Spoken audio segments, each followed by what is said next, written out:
Good afternoon, everybody, and welcome to the Let's Talk ACA podcast, October the 9th, coming to you powered by the new Core CRM platform by JSA. I want to give a heartfelt welcome today to not my regular co-host, but the fearless leader of our IFP division, Zonta Turner on the camera. Say hi, Zonta. How are you? I'm doing great. Thanks for joining us today. This is excellent. Thank you for a nice intro. Love it. Absolutely. So, welcome everybody. We are going to be talking about a bunch of stuff today. There are a lot of updates with the marketplace. So, first and foremost, just want to give a few housekeeping rules. Everybody should have been muted upon entry into the webinar room today and your cameras turned off. If you do find that you're able to speak or share your camera, please refrain from doing so. This is a question I get asked a lot. Everything today will be recorded. Everyone's going to receive a follow-up email with a copy of the recording. If you want to make a transcript from that, Tom, I see you asking about that in the chat. You can absolutely do so. We're going to have some follow-up materials for you, and the chat will be recorded as well. So as we go through today, we're going to talk for maybe about 30 or 40 minutes, and then we have some time for Q&A with Zonta and myself at the end.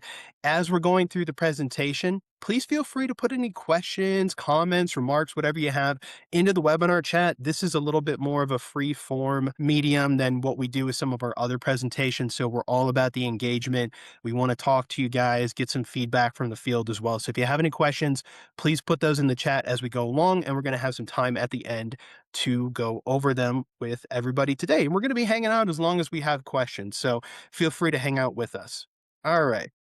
So I'm excited to hear from the big, beautiful brain. Can't wait. You guys are giving me that nickname, and it always makes me laugh. Kathy whips that one out every once in a while too, and it gets I me. like it. Well, I introduce you that way even when you don't know it. I did a webinar Wednesday night and I introduced you that way then. Thank Pretty you. I would excited. I would stand up and bow, but you guys would see my basketball shorts, and I prefer to keep it professional with the cool ACA shirt today. Business up top, party at the bottom. I got you. We're with you. Exactly. I Yeah, got we're you. we're on camera today. We're keeping it light. But all right, we got a lot to talk All about. right. What are we going to talk about today, Zon? Do you want to introduce some stuff here? Sure. We're going to talk about 2026 updates. We're also going to talk about big changes, recaps. I'm excited about that one. What's coming, what's going, what's happening, short-term returns, Health Sherpa, FFM. Yay, they're out. They've been out. Hopefully you guys have done them. We're going to hear us probably reminding you to do them if you haven't done them a couple of times. And then certification and compliance. Pretty excited about that because Alex and I have been on a couple of calls where that's come up a little bit this year, where in the past maybe it wasn't as big of an issue or concern rather on this side of the house. So I'm really excited to hear about that too. So take it away, Alex. Absolutely. A lot to talk about today, and then we're going to have some time to give you guys a few open enrollment tips as well, some best practices, things you can bring into your business to make sure you're having a really successful, not only AEP, but OEP as well, if you're working both the Medicare side of things. So first, a few updates. We do one of these every month. Some of the stuff is important, so we want to reiterate that. But what we're going to be talking about today is some service area changes that we know of already. We don't know everything yet. It all tends to be a little bit last minute with the marketplace, if any of you have worked at this side of the business in the past. So we're going to talk about what we know so far. Going to talk again about short-term medical plans. We had some recent changes with these. I kind of consider this insurance the other side of the under 65 coin. If the ACA is one side, short-term medical is a very viable option for a lot of clients. And then also talking about Health Sherpa. This is the recommended third-party platform for all federal marketplace enrollments and staying integrated, quote unquote, in some of the changes that we're seeing this year put forth by CMS and what you need to do to make sure you are staying on that enhanced direct enrollment platform, able to put those sales through with ease. So one thing I wanted to just touch on here, you can see that we have the Get Covered Illinois logo right here. This is the new Illinois marketplace platform. If you guys are selling in Illinois, make sure you hit us up. We're going to talk about this a little bit more. So, They have Alex, a I new have a platform. question. This has come up, and I would like to consider myself, somewhat still new, right? I was lucky enough to come over and work with you this year. If you are selling in states like Illinois, where it's a state-based exchange, do they have to do that state-based exchange certification as well? In addition to if they're doing like, if they're selling nationally, right? We know they got to do their FFM, but if it's a state-based exchange, do they have to do those state-based exchange certifications or will FFM cover them there? Yeah, great question. So I do like to kind of compare it to Medicare, where with Medicare, you have to do your AHIP and then you have to do all your individual carrier certifications, usually if you're going to sell MAPD or PDP plans. Okay. So, kind of in the same way with the marketplace, it's not so much as certifying for the product, but certifying for the states that you want to sell in. So, with the federal marketplace, the FFM certification, which we'll talk about, it covers all of those states on the federal platform. Okay. However, when a state goes from the federal to their own state-based exchange, Illinois is the only one this year, you do need a separate certification to sell in that state. So you don't need the federal one, for example, if you're only going to sell in Illinois or another state like California or Colorado, but you do have to take that individual state certification in order to sell there. So it's really just your market that you're going to sell in. Thank you. Thank you for clarifying. Absolutely. I mean, we get that one all the time where agents are like, "Hey, I'm only selling in Washington. Do I still have to do the federal?" No, you don't. Just really focus on certifying wherever you want to sell. And of course, if you have questions on that process, we can help you out. Awesome. Thanks. Sorry to interrupt. No, no, that's what we're doing. We're let's talking today. All right, so here are at a glance a few things that we know about service areas so far. We're And this is for slowly getting some of this 2026, rolled out. right? For For 20 2026, yeah. Everything that I'm talking about today is going to apply to November 1st open enrollment going forward for next Wait. year. So here's what we know. Some of this data is still rolling out. Like I said before, if you guys are familiar with the ACA, it is always last minute every single year. We are, we're barking up the tree as soon as we can to get this information for you guys. So Ambetter and United Healthcare, first ones we're seeing on the list here. Generally, we're not seeing too much movement with these carriers this year. We still need some confirmation, but the way that it's looking now from the talks we've had with their reps, it's all playing out to be pretty static. We're going to kind of see them in the same areas they were last year, maybe give or take a few counties. I don't see many major shakeups this year with Ambetter and UHC. They're some of the biggest national players, and I think they want to just stay pretty steady in my experience. One of the next ones we have is CareSource. We've heard just within the past couple of weeks a few exits. So we're looking at CareSource exits from Kentucky, North Carolina, and Michigan. I see that I have Michigan up there twice. My bad. Basically, HAP CareSource is the company name in Michigan, and they're going to be exiting a few counties from what we know. Molina is the next one. We are going to see Molina entirely exiting the states of Michigan and Wisconsin for 2026. So heads up to Michigan and Wisconsin agents. Molina is one of our oldest ACA carriers we've had for a long time. So if you've already written some business with us in those states, your clients are going to get non-renewal letters this year. Make sure you're making those folks a priority. We want to touch base with them to ensure that we're getting them with a new plan for next year. Michigan and Wisconsin, but I got a little green arrow there too because they have acquired Connecticut and they're going to be offering plans with an expanded service area to previous years with Connecticut in Connecticut this year. So a little bit of up and down from Molina, but good to see that they're not only pulling out of states, they're looking to be a little bit aggressive in some areas as well. Oscar is sort of the outlier here. We're only seeing an expansion with Oscar. Now, like we're talking about today, this is going to be kind of a shakeup year. We've seen a lot of shakeups not only with ACA, but with Medicare as well. We're having a lot of different legislation go through Congress. So this is a year of not only disruption, but of opportunity. And one of those areas of opportunity might be Oscar for you. They're going to be entering two new states, Mississippi and Alabama. So I want to share some intel. I've kind of been around a while. So some intel that I have received, and this tells me something just in my experience. Oscar is doing a big rebranding this year. And so to me, that says a couple of things. If they're rebranding, they're reinvesting. Whenever a carrier does something like that, they usually are coming out with something exciting. So I've kind of heard a little bit of buzz, nothing official, but I do think that they're going to be competitive. And I'm just hearing rumblings. So, more to come when we get more specific information on benefits. But I think Oscar is going to be the plan to look for this year just because of the little bits that I'm hearing. And now that you've even shown that they're not exiting, but just entering, along with the fact that they're rebranding, the little bits that I'm hearing, I think Oscar's gonna be probably the more competitive and the one that want the carrier that's gonna wanna grow compared to maybe some of these other ones for this open enrollment season. Yeah, I think that's great advice. I mean, from what we've kind of been seeing this year, because of the shakeups, it's going to be a year where these carriers really want stability. They want to retain as many members as they possibly can.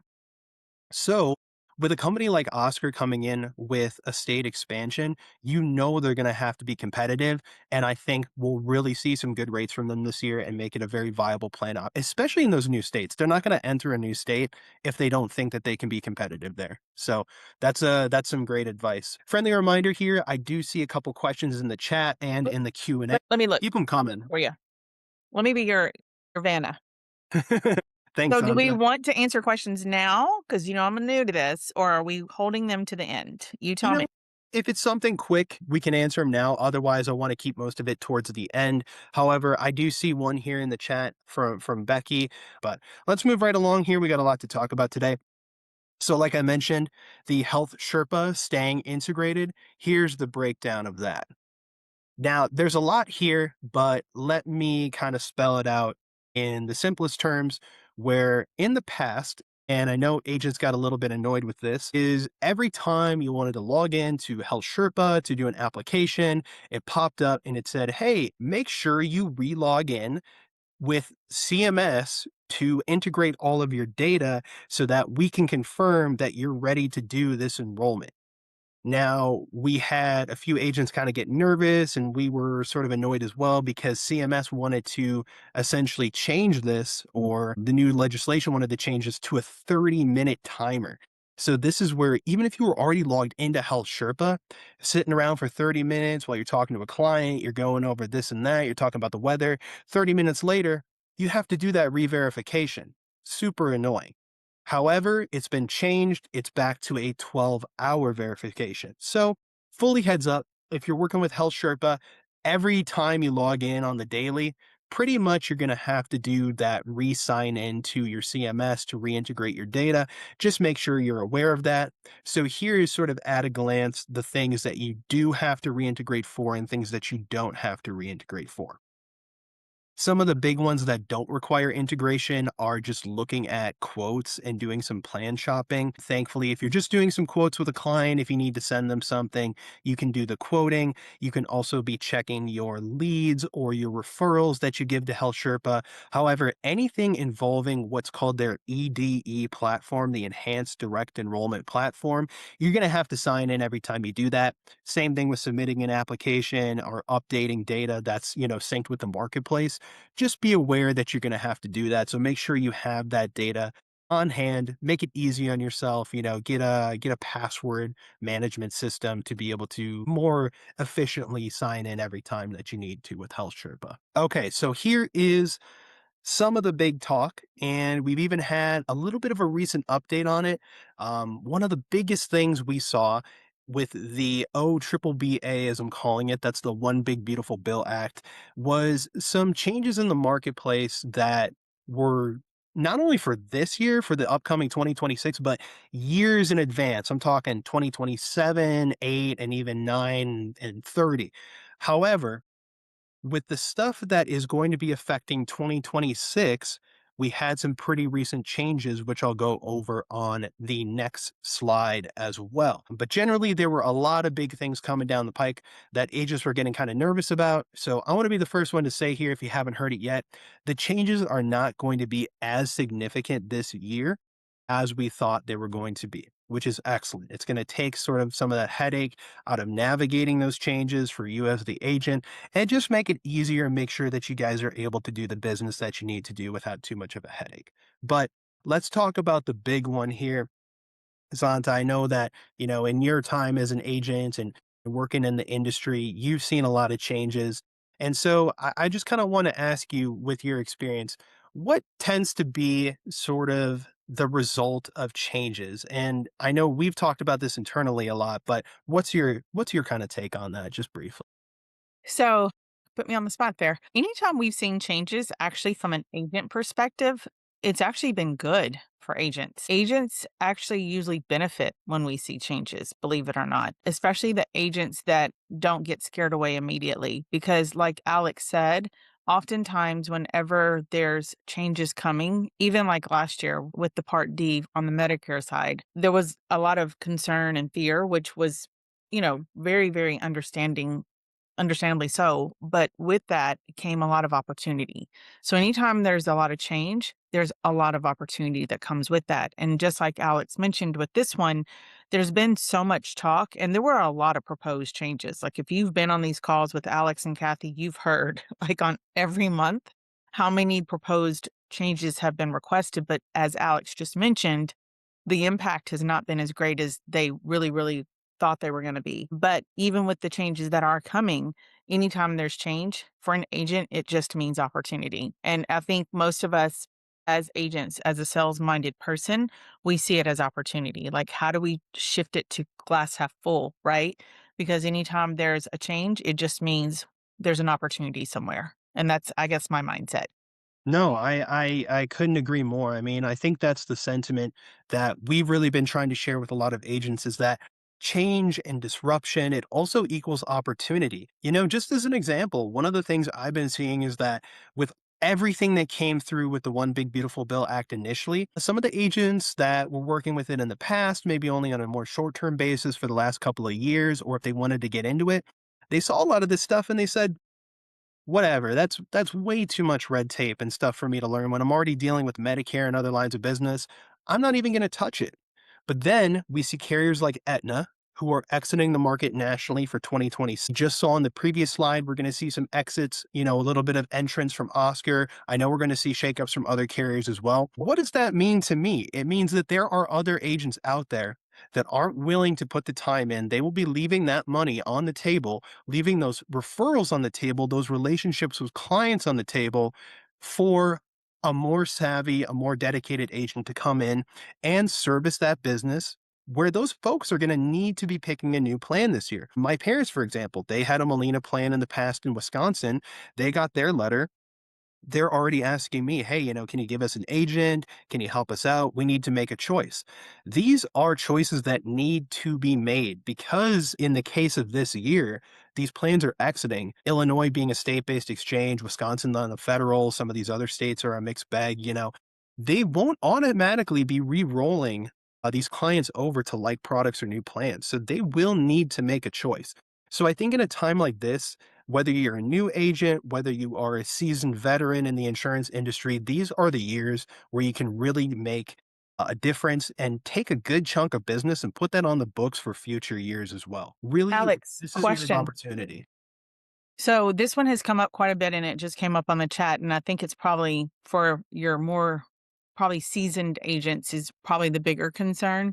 What about the tax credits? Like how is that going to be impacted? Like what are we hearing today? And let's be clear, right? Like I don't think anything is final just yet, but where do we stand today like on where the tax credits and what was proposed and what got passed? Yeah, that's a perfect segue. So that is what I would say is the biggest change that we're seeing this year that we need to talk about. And that is the enhanced subsidies or the enhanced advanced premium tax credits. Now, since 2021, with the American Rescue Plan Act, we saw an expansion of subsidies where people with families were getting an additional break. People even above 400% of the federal poverty limit, which was traditionally the cutoff, couples in their 60s making six figures were getting even a few $100 off their plan a month. Right. Traditionally, with the ACA, that's unheard of. So, the biggest change that we're seeing is that those enhanced subsidies are set to expire at the end of this year. So, essentially, even though we're in open enrollment, we're writing plans for January 1st and February 1st, of course. So, you need to expect that those clients that maybe have gotten subsidies in the past or a higher amount of them, they are not going to be getting those in the same capacity for 2026. So we're going to see a reduction of subsidies essentially across the board, is the takeaway here. Okay. Another big thing, though, which we were actually just talking about a little bit earlier this morning, Is there is bipartisan sentiment in Congress right now for an extension of those enhanced subsidies. So this is interesting. I've only seen this really come up in the past week or two. So there's nothing, in a bill yet. There's nothing on the House floor, but there is the possibility that before the end of the year, we will see an expansion of the enhanced premium tax credits.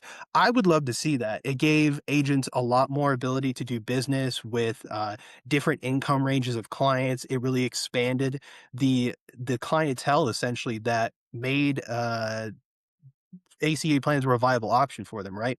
So there is it is a possibility that we're going to see that extended. Now, am I hopeful for that? Not really. I think we should plan to return to sort of the older format of subsidies. Let's talk about that here for a moment. This is kind of what we're looking at for the 2026 federal poverty limit chart. Now, this isn't the end all be all of who gets money towards their ACA plan and who doesn't, but two important data points I want to kind of point out here are the two-person household and the four-person household. The two-person household cap, which we expect for 2026, is going to be about $85,000 in income. So if you have a couple in the same household, maybe they're married filing jointly, that's how their taxes are calculated. If they make more than $85,000 as a household, we could pretty reliably expect that they're not going to get as much subsidy uh, in the coming year as they were last year, or even be granted it at all, unfortunately. For a four-person household, mom, dad, two kids, maybe, you're looking at about 130,000. So those are a couple break points that we're seeing here where we think it's going to be sort of that hard cutoff again, unless, of course, there is a bill passed that expands those subsidies once again. So be on the lookout for that. We'll be putting out some communication if we have any major updates there. But I would say the subsidy amount is going to be one of the biggest changes that we're looking at for next year. Okay.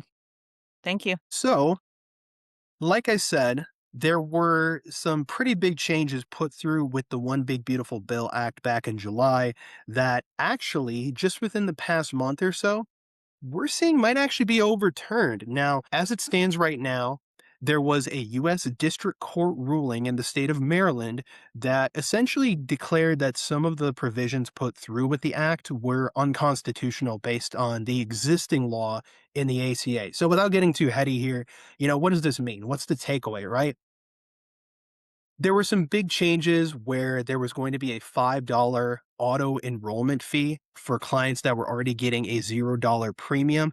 That was declared unconstitutional. So we're still going to see automatic re-enrollments this year. If you have a client that's on a plan, that plan is going to be available next year. They'll still roll over into that. And if they were paying $0, we don't expect that they're going to get hit with any kind of fee, which is really nice. Some of the other major ones that I want to hit on were they also declared that if a client had a past due premium, the One Big Beautiful Bill Act said, well, it's going to bar them from re-enrolling into a new plan, even with a different company in some cases.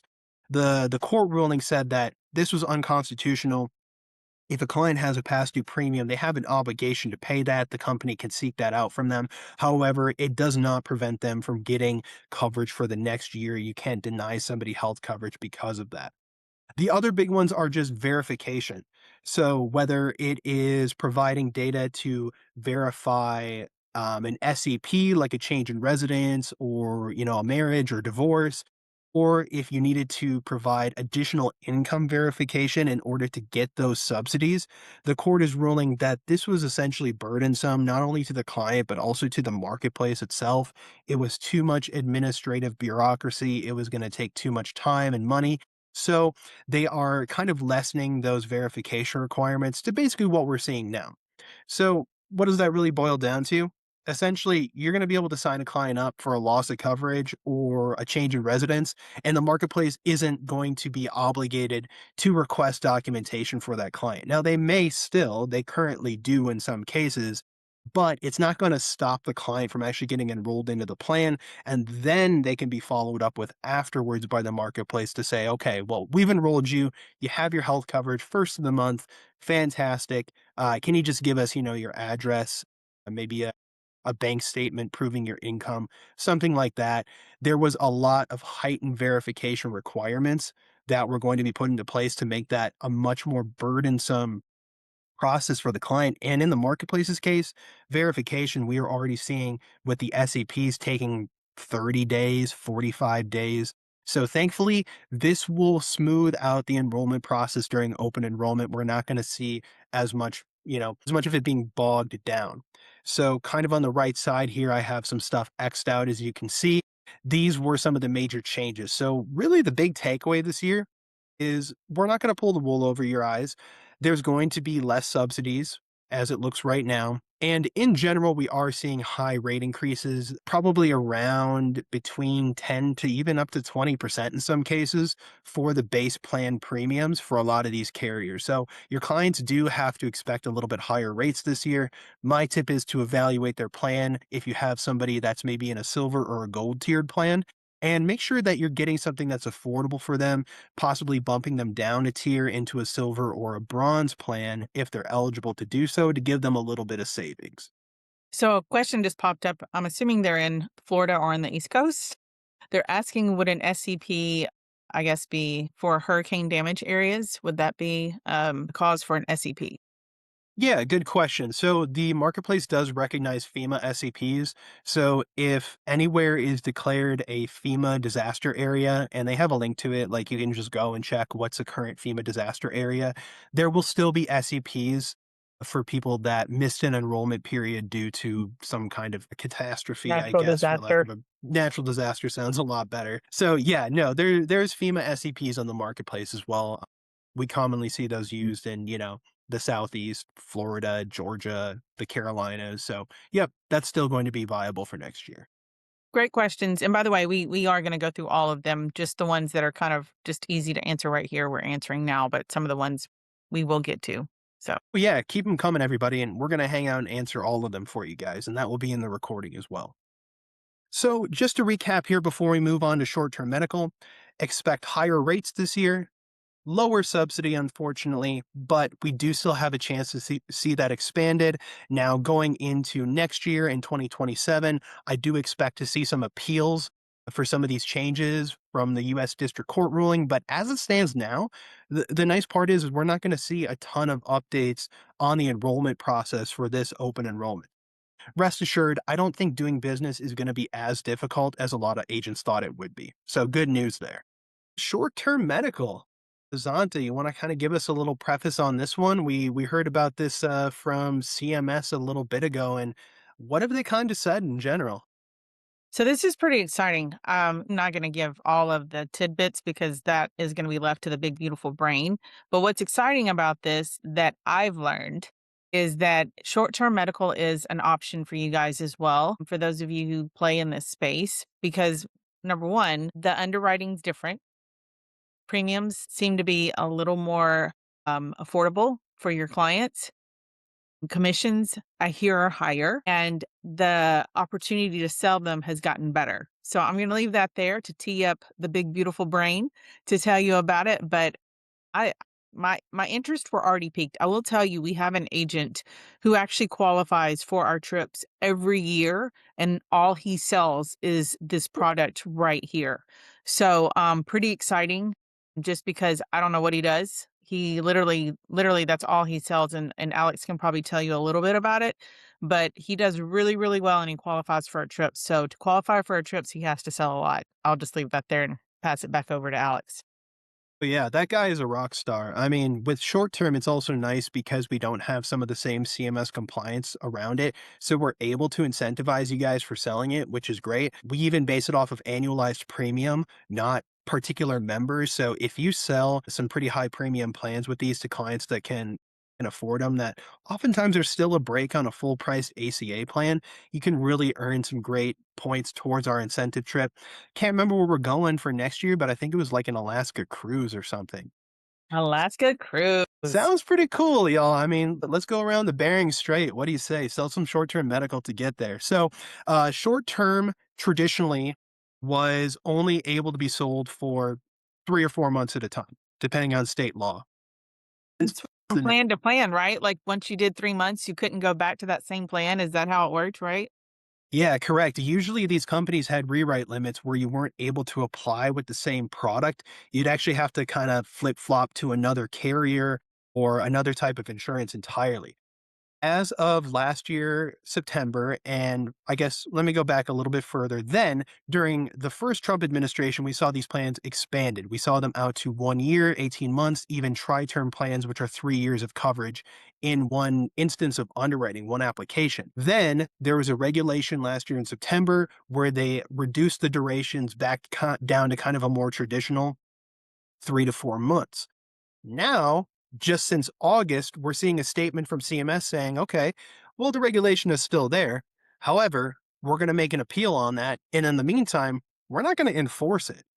So basically, what this means now is all of our big carriers nationally, Allstate, Pivot Health, and UH1, they have all re entered products in the states where it's available for 12, 18, and even up to 36-month plans for a single instance of underwriting. So the great thing here is that we now, again, have sort of a viable alternative for the ACA in the form of short term medical plans. Now, right in the middle there, you see I have a little bulletin point that says federal versus state. What does that mean? Well, the federal regulation is what came through last year in September and reduced these plans back down to that 3 or 4 months.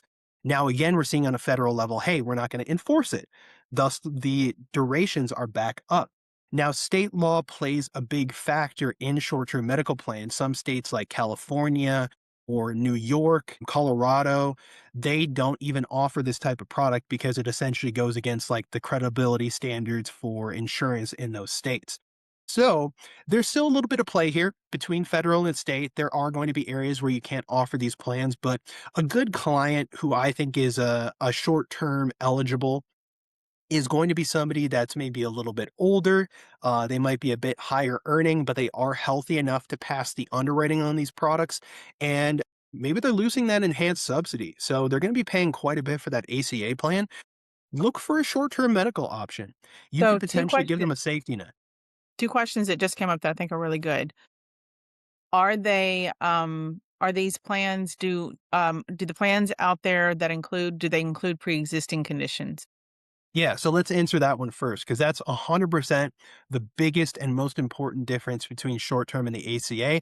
Short term plans do not cover pre existing conditions or prescriptions that that client is currently taking. Now, there's one sort of asterisk here, and that is with those tri term plans. So let's say you have a client in Florida. Maybe they have something, that would potentially be considered a pre-existing condition, but they're still healthy enough to go through the medical underwriting and get the product, right? They can still be enrolled in the plan. Well, with the tri-term plans, after the first year of coverage, pre-existing conditions are then covered on the next sequential 2 years of the plan.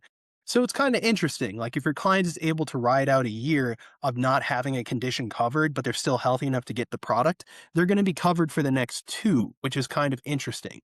Traditional short term plans don't do this. So that's really the only kind of scenario that I know of where pre existing conditions would be covered by a quote unquote short term plan. Okay. Next question is how does it work with immigration status? I know that's been a big one, especially with ACA. Great question. So generally, short-term plans are viable for immigrants and foreign nationals in the US. It depends on the carrier though. So Pivot Health, right there in the middle, they are what I consider kind of our most lenient carrier in terms of underwriting. For them, you only have to reside in the US for the past 6 months in order to get the short-term medical plan. You don't have to be a US citizen. You only have to have resided here for the last 6 months. For UH1, for example, I believe it's 12 months and you have to provide a social security number. So if you have a green card or you're a work visa holder, those people are issued temporary social security numbers while they're in the US. They can provide that as well. It just kind of depends on how long that person has been in the States.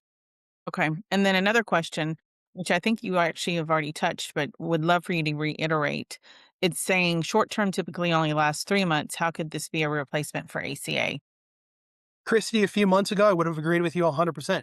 But now with the regulation changes, we're being able to offer them for 12 months in a lot of areas. really what I suggest is that if you have those clients that are healthy enough, if their ACA plan is going to be really expensive for the next year, look for a short-term medical plan. If you sign them up January 1st and they're able to take the pass the underwriting, they're going to be covered for the entire next year, all the way to January 1st of 2027, for example. What does that do? It gives you time to reevaluate their plan next open enrollment to see if an ACA plan is going to be viable for them. Plus, if they get sick during the year and they have something that's going to knock them out from taking the plan again to get through underwriting, well, you set it up smartly where they're covered for the full year under that short term medical plan, and then they need to go into an ACA plan to cover the pre existing condition. So, really, it's just that the terms have been increased again to allow them to actually take this plan for a viable amount of time to get them through an entire year. Great. Thank you. So, with the changes to short term, what I'll say is if you're going to be working with ACA in any capacity, you got to work with short term. It's the other side of the under 65 coin. You're going to have clients, you're going to have referrals that ask you for something that's a little bit less expensive, but still going to give them a stop loss limit on their financials so they're not paying thousands and thousands of dollars if they have a medical catastrophe. They need this kind of coverage as a safety net. So if you're working with ACA, make sure you're working with short term. We have some of the biggest carriers nationwide. Get in touch with us. If you have at least one product in your back pocket, you're doing a service to your clients. All right, moving right along, I just have a quick example here from, like I said, Pivot Health. As you can see, all of those dark blue states, that's where we're seeing the 3 by 12 plans available. So those would be the states where you can take up to 3 years of coverage at a single time. The light blue ones, essentially the same thing. It's just marketed to 3 by 330. I don't exactly know why that is, but it basically boils down to state law in most cases. So just as a heads up, if you're working in any of those blue states, those are ones where short term has come back in a big way. And any of the lighter yellow ones or the orange ones, you're looking at least 6 months to 12 months of coverage at a time. So just a heads up if anybody wants to get a little bit more involved and flesh out their product suite with short term medical, this is a pretty standard product chart for all of our carriers. Okay. So we've talked a little bit about the One Big Beautiful Bill Act. We talked about some ACA alternatives. Let's give you guys a few refreshers and some good tips for your best practices during open enrollment. We want to make sure that y'all are set up for success. So what's the first thing we got here? Looks like the compliance refreshers. Anta, I know you're asking me about this one earlier. I am. There's been some questions around this. You've been on some calls with me. I've had to call you into some calls. It looks like there's some updates on compliance, right? We don't normally think of compliance when we think of ACA, or agents don't, right? Not so much, especially when you compare it to the Medicare side, but it does sound like there's some compliance expectations. So I really am excited to hear about this and for agents to hear about this so that they can make sure they're staying compliant. It doesn't sound like it's as strict as Medicare, but I definitely want agents to be aware. Yeah, absolutely. So refresher is really the key word here. The nice thing is that we really haven't seen any updates this year towards additional compliance that's going to slow you guys down. So the good thing is that we're really only reminding you of what's been put through in just the past couple of years. So as you can see here on the screen, the link is blue. When we send this out to all of you, I'm also going to send a copy of the slides for your reference. You can click on this link. It brings you to a presentation by CMS with kind of your compliance best practices for the next year. Two big ones that you want to take away though. One was the PII consent form from 2023. This is the personally identifiable information of a client. Essentially, think of this as a scope of appointment, right? If you're working with a client, you're going to enroll them in an ACA plan. It kind of covers two things. One, that you're taking that client data, you're storing it securely and using it appropriately to provide them with a quote and an estimate of their plan. The other thing that it covers is that, hey, I have accurately explained how a subsidy works to my client so that they know how much their plan is going to cost and kind of the ramifications in terms of reporting your income to the marketplace. So the good The thing about this question, is Alex, we have do it they have ordered to have solely it? for you. Sorry. When you say scope, I think they have to have it early. Do they have to have it prior? No, so that's the big difference with Medicare, which is great, and that's a great clarifying question, thank you. I've been doing the ACA for a few years now, and sometimes I forget about the Medicare world that I came from here with JSA. This is my 8th year, and I've been doing ACA for only the last couple, but I'm so ingrained in it now. That's a good question. I really want to clarify that one. So, the scope of appointment, quote unquote, for the ACA, you can take it at the time of appointment. You can take it before. You can actually even take it after. It's really not the biggest deal in the world. What CMS wants is basically consent from the client to say, hey, this is my agent. They've explained to me how the subsidy works. They've taken my personal data and they're storing it securely to make sure I can get a quote and an estimate on my enrollment. And it's never requested by the carrier. So you don't have to submit these to the carrier. You don't have to do them 48 hours in advance. The only time this ever comes up is if an agent was to get like an audit or some kind of like a DOI complaint, or if there was an agent of record discrepancy with the marketplace. Just keep it on hand. It's the same thing as a scope where they want you to keep those records for 10 years. Uh, but it's really much less red tape than a normal scope. And the medium that you can take these in is very vast. They don't really care. So we're going to be sending you all our pre-compliant form. You can use that if you'd like. It's form fillable. You can send it to the client in an email. They get that back to you easy peasy. However, you can just do an email as well. You can do an online survey. You can do voice recordings. You can do a text message. You can do a written note on the back of a napkin for all CMS cares. They just want some kind of record of that client, working with you as an agent and giving you the consent to take their information. So very easy. And this is a compliance requirement that is only required for the federal marketplace, only the federal marketplace. So if you're working in a state based exchange, they may have their own thing going on, but just know this only applies to the federal marketplace. So that's a great question, though. Thank you. Because I know with the Medicare scope, it's in advance. And if you want to sell like final expense during the same appointment, you got to come back. You don't have to do that with the marketplace. You can cross sell to them in the same meeting for all they care. That's all Aw- fine and dandy. Awesome. So You the said other thing that we two. wanna hit on, Yes. What was yeah, the second one? is the AOR changes. So basically, the marketplace is just getting really strict on agent of record. They just want to be sure that, you're the agent of record for that client. They've chosen to work with you. We saw a lot of complaints last year filed with CMS, like 200,000 in the first quarter, basically from these poor actors, these call centers just going into the back end because they had existing data from clients to access their healthcare.gov accounts and just changing the AOR. So basically, the marketplace has said, no, that can't happen anymore. These clients are ending up with agents and they don't even know who they are. You're getting paid on sales you didn't make. So if you need to be the agent of record for an agent, you have to do a three-way call with the marketplace, or you do a call, or excuse me, you do an enrollment through Health Sherpa. They have a process for making AOR changes. So this is really only going to come up if an agent is already working with that client and the client says, my agent hasn't called me in a year. I don't even know who it is. I called the call center last open enrollment. I don't even know who they are. I want you to be my agent. Do a three-way call to the marketplace, have the client on the line, they can attest to it. That's the other big compliance change that we saw was just agent of record protection. So the good thing there is that for you guys that are doing, you know, just really good business, you're being compliant, you're being stand up.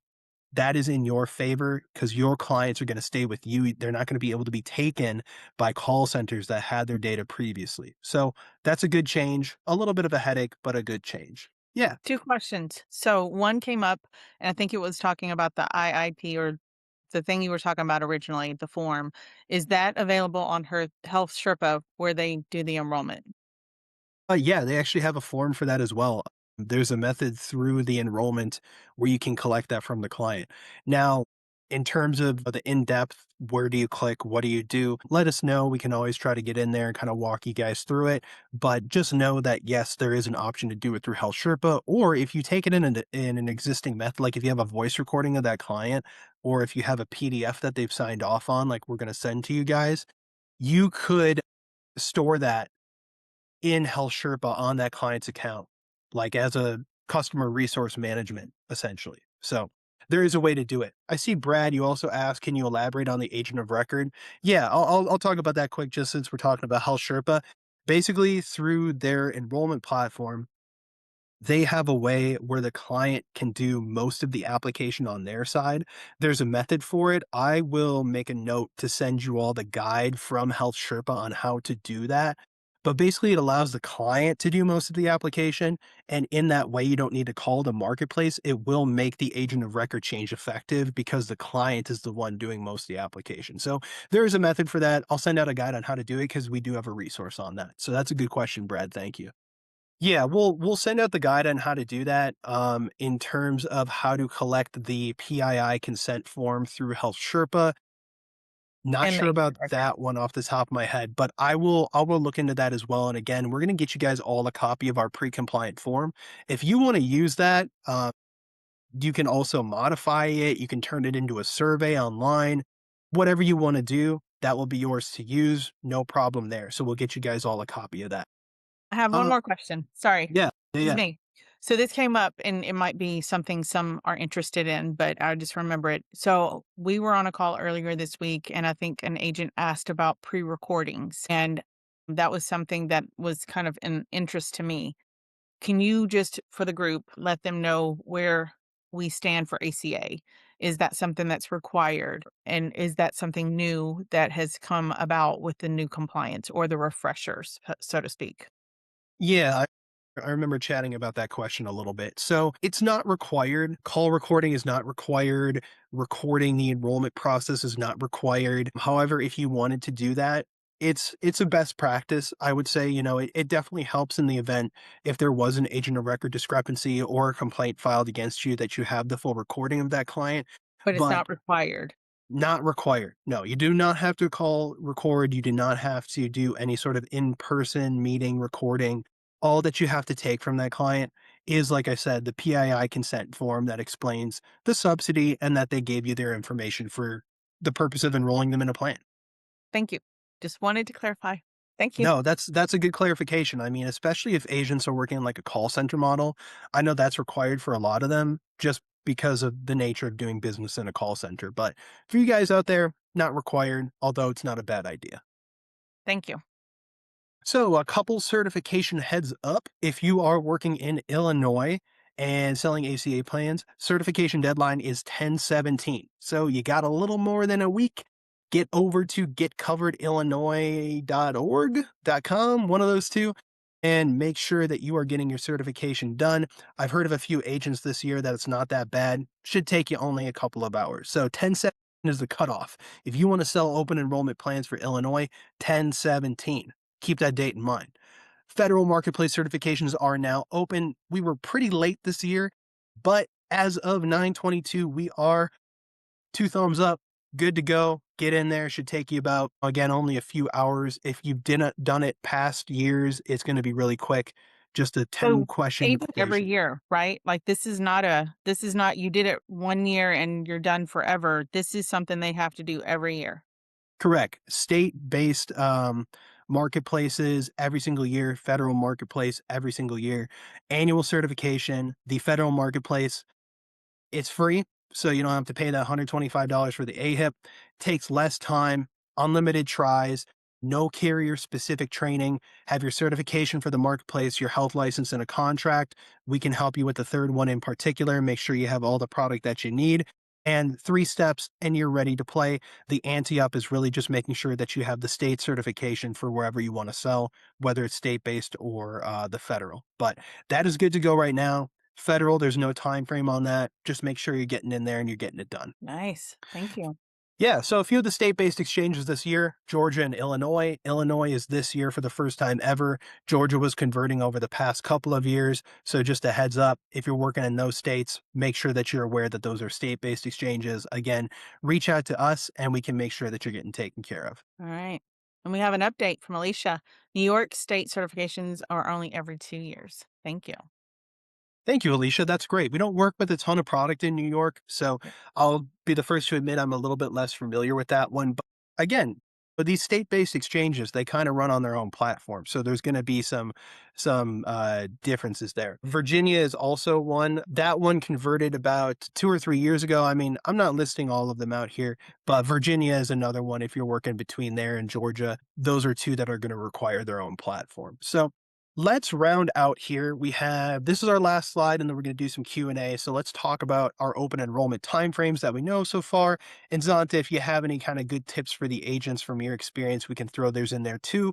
But as you can see here, it is pretty much confirmed at this point that thankfully we're going to have a longer open enrollment. So on the left is healthcare.gov, and a few state specific platforms are going November 1st to January 15th, which is awesome. We're going to have that Yay! additional month again. I know we're kind Yay! of worried about that, right? Nice. So the cool thing is that you have a whole extra month and 1 week in order to do your ACA plan. So if you're doing double duty with Medicare, you can definitely have a little bit of extra time to do those. Friendly reminder though, it should play out like it did last year. So if you're enrolling clients after December 15th, they're going to have a February 1st start date, not a January 1st.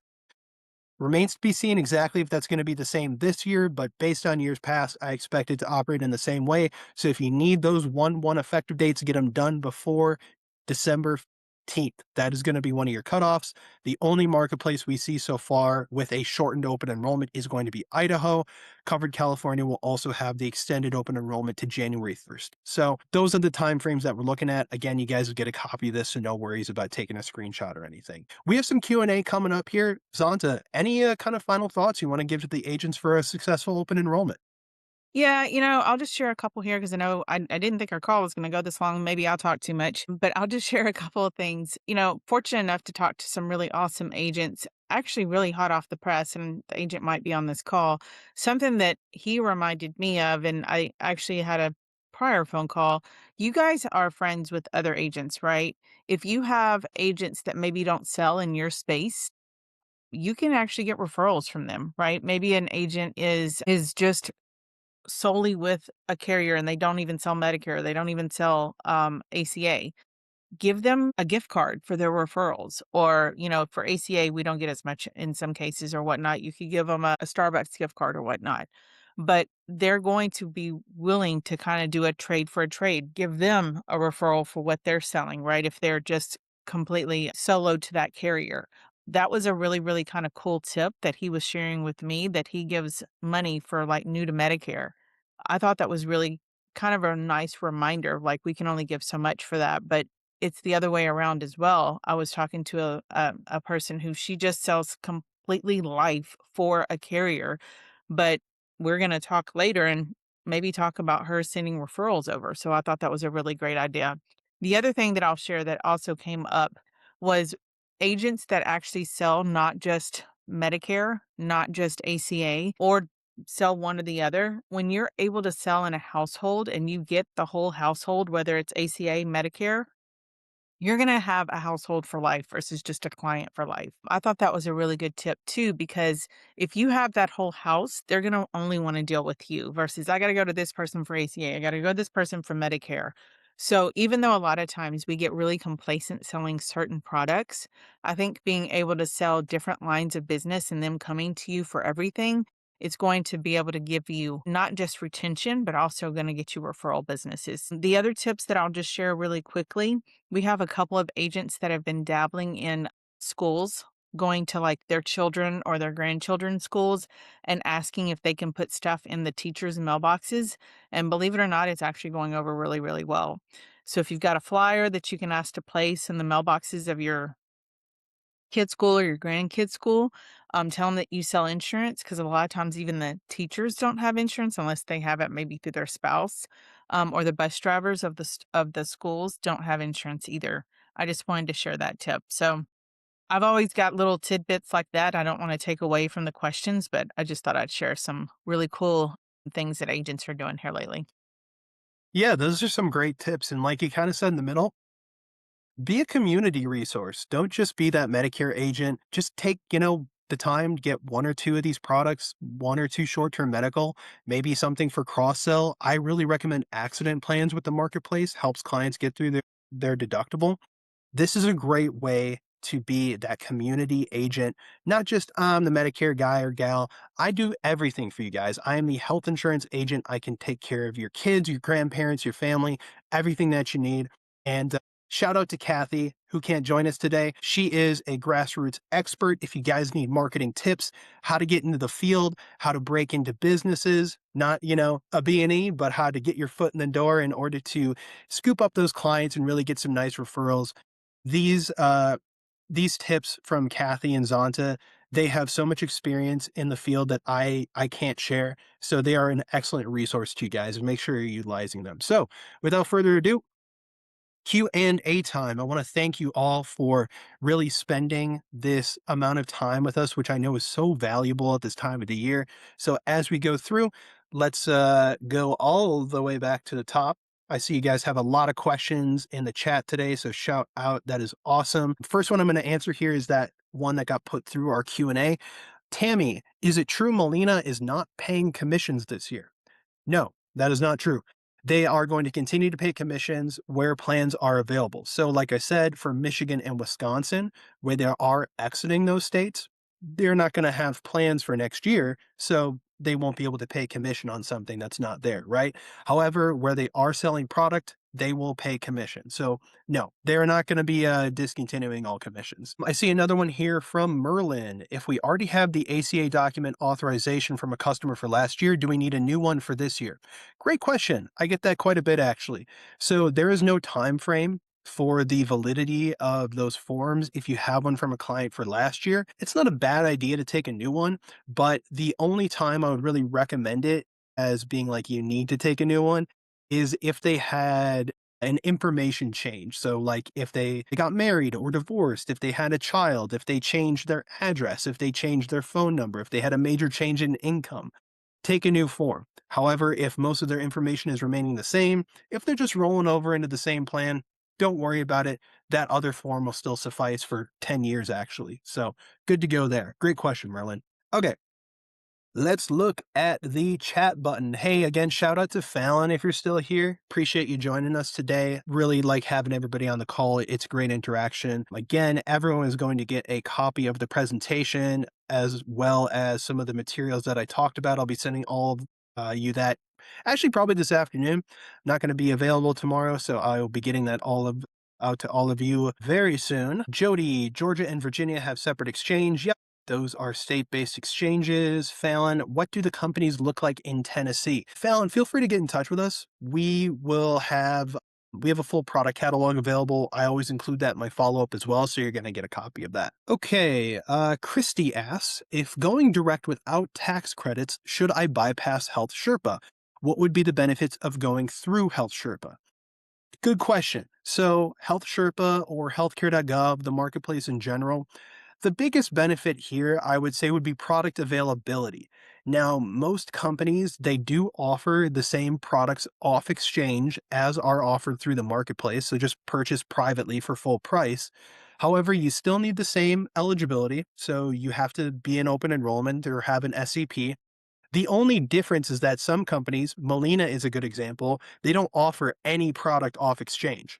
So, in order to get some plans, you still have to go through the marketplace. So, marketplace will always have more product availability than off marketplace. And again, if your clients don't qualify for a subsidy, that doesn't exclude them from getting an ACA plan. They just have to pay full price, which is a common misconception.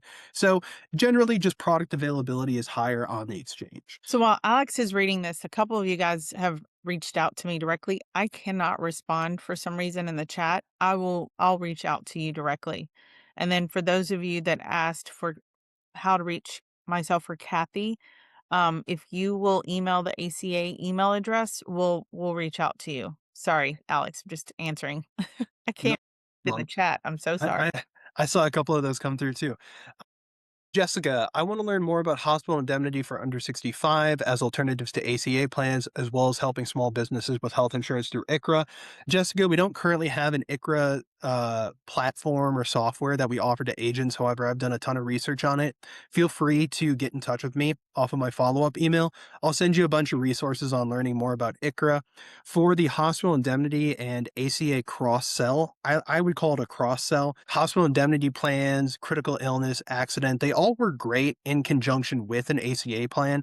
Now, if somebody is going to be paying full price for ACA and it's just really expensive and they want an alternative, maybe you're in a state where short-term medical isn't offered. We do see people kind of Frankensteining together some of these ancillary packages as coverage.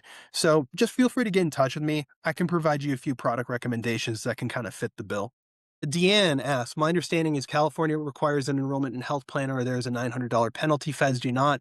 Does hospital indemnity fit the bill to avoid the penalty? Frozen, quote unquote. Yes, California, as far as I know, is one of the few states that actually still has that tax penalty in place. So if you don't have ACA creditable insurance when you go to sign up, you get hit with a tax penalty based on how long you didn't have that creditable coverage throughout the year. That's one of the few, again. So does hospital indemnity fit the bill? No, it does not in most cases. Hospital indemnity plans do not have like a maximum out of pocket where the client is going to be totally covered after the fact. So they don't meet that same credibility standard. Unfortunately, it's not going to help them avoid the penalty in my knowledge. And no, I don't think that's frozen for 2026. California penalty is still going to apply going forward. Okay, Tokir, this is a good question. I was actually reading this when you posted this, so I wanted to really address this here because I think this is a viable scenario depending on what we see with the subsidies this year. So let's say Tokyo writes that the subsidies get extended at the end of December. How does that affect all the work we have done during open enrollment in November and December to sign up a bunch of people on higher premium plans because we were under the assumption that our clients were not getting the tax subsidies for 2026? This is a great question. Obviously, we can't control the cogs of government. Things are going to play out however they will. And oftentimes, government is slow. Things take time to get through the House and through the Senate. So if we do see an expansion of subsidies after we start enrolling clients in plans, I expect to see one of two things happen. One, they will allow a readjustment of the premium actively on that plan to account for the new subsidies afforded to those clients. Or what we've seen in the past, and it is currently an SEP with the marketplace, is if you have a change in your subsidies, if you have a change in your income that makes you, that client, viable for savings on a different plan, they'll simply allow an SEP. So what I would expect is if we see Congress push this through at the 11th hour and enhance subsidies actually go through all of 2026 as well, which they're not slated to do right now, I expect them to give clients the option to pick a new plan to account for that. Now, the part that is kind of a downside is obviously you would have to do that work again with a client. It's going to be additional work. However, I would expect them to give clients the opportunity to make a change in the event that does happen. So that's a great question. Moving right along, I know we're a few minutes past the hour here, and I appreciate you guys still hanging out with us. We're going to keep going through these. Rebecca, I know short-term policies aren't bound by the ACA. However, are there plans out there that include pre-existing conditions? Oh yeah, we talked about that one a little bit. The recap was the tri-term plans. They will cover pre-existing conditions on the second and third year of coverage. Short-term immigration, short-term ACA replacement. Becky Wilson recommended IMG as an option for immigrants. Again, we have a few of those as well. Let us know if you are working with a lot of immigrant populations. We have a company by the name of Peterson International Underwriters. They also offer an immigrant short-term plan that is specifically designed for foreign nationals in the US. So feel free to get in touch with me about that. Jessica asks, what is a good solution for people in California where short term is not allowed? That's a tough one. Some of these states where their insurance credibility standards are higher and they don't allow a product like short term, it can be a little bit difficult. The option would really be something like what I was talking about before, sort of Frankensteining together an ancillary package for that client, giving them as much coverage as possible without actually signing them up through Cover California. The other option is something called association style plans. Now, we don't work with these right now, but check them out. It's an option in the market today. I'm just not sure how viable they are in certain areas. So it's a little bit difficult. I would say in California, if you can't get ACA or if you're in open enrollment and the ACA plan is very expensive, The options are frankly limited. If you have a particular case that you're dealing with during open enrollment, definitely give us a call and we can look for options with you. Alex, can you put our ACA email on the chat? I can't. It's not letting me. Yeah, absolutely. Everyone, our ACA email is just aca@jsaonline.com. I'll include that in my follow up to everyone as well. Thank you. Okay, we got a few more here as we're going through. Let me see. Do we need to get a scope every year? So that is for that PII consent form for the marketplace. We kind of talked about that with the question earlier. Not required every year. However, if your client's information updates, best practice is just to take a new one. Anna, if an immigrant has a social security number, none of the Ravel plans will cover anything. I'm not sure exactly what you mean by that. If you want to clarify or if that was a typo, my apologies. But the short term medical plans, they will cover them if they're enrolled. Again, no pre existing conditions, and it's more of a catastrophic coverage, a safety net, if you will. So feel free to clarify that one. Once I get to the bottom of the chat, we can revisit that. Travel plans. Travel, thank you. None of the travel plans will cover anything. Okay, so I suppose travel as referred to like a like a short-term major medical for a foreign national in the US for a short period of time. We only work with like one of those plans to my knowledge, so I'm not super familiar with them. If you have questions about a certain product, feel free to shoot them over to me and we can definitely brainstorm that. This question while you're going through, are we gonna have another one of these next month? I don't know actually. If we do, you guys will get you'll get notification. I I would say, during open enrollment, we tend to make sure that we're not bogging you guys down with additional stuff that you don't need. However, if there are any major updates and I feel like it would really be warranted to get the news out, we'll be putting on a blast on anything that we think you guys need. If it's something that we want to talk about, we'll definitely schedule one. So yeah, we're trying to have a carrier one. We'll let you know if we do with all the carriers all in one place where we're trying to pull one together. We'll see if we can do it.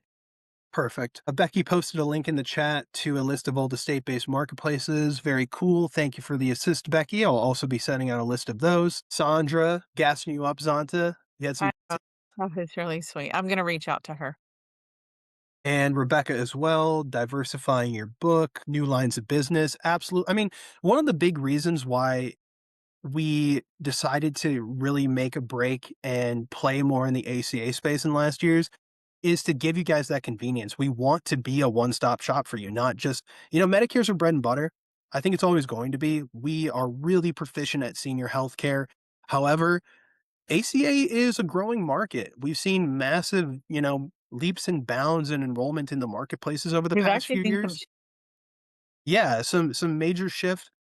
And with the American Rescue Plan Act in 2021, seeing those subsidies get expanded, this is an ever changing market and it's something that we want to be able to support you guys in. So we want to make sure that everything is, under one umbrella for you, nice and convenient, everything housed in one place. I always kind of I feel for the agents that have 6 different FMOs because I don't know how confusing that could possibly be. So good to hear. We want to make sure we're providing everything we can to you guys. Someone's calling you out, and I was on that call. What's up with the swag and the shirts that were promised from last time? I heard we do have those ordered and we have the names of the winners. Don't worry, you guys. We're going to be still sending those out. Sure they do. I was on that call.